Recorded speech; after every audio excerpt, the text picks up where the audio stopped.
Yesu yakorewe ibyari bidukwiye, natwe dukorerwa ibyari bimukwiye, kubw'imbabazi ze n'urukundo ahorana, nibyo byamuteye kwizinukwa aradupfira.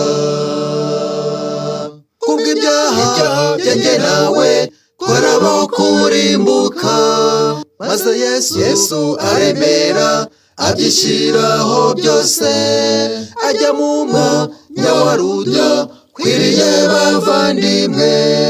Haleluya, nasingizwe kandi ahabwe icyubahiro. Twakijijwe n'ubu n'ukubwo kwizera, ntibyavuye kuri twe n'impano y'Imana, nta ruhare na rutoya twabigizemo, turasabwa kwakira iyo mpano nziza twahawe. Kubw'ibyaha byanjye nawe twarabo kurimbuka, maze Yesu aremera abyishyiraho byose, ajya mu mwanya wa rudyo kwiriye bavandimwe. Haleluya, nasingizwe kandi ahabwe icyubahiro.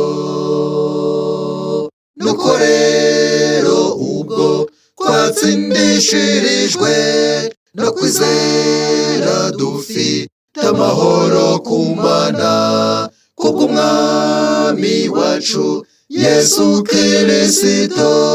Ubu turabana b'Imana ihoraho bakundwa. Kubw'ibyaha byanjye nawe twarabo kurimbuka, maze Yesu aremera abyishyiraho byose, ajya mu mwanya wa rudyo kwiriye bavandimwe. Haleluya, nasingizwe kandi ahabwe icyubahiro.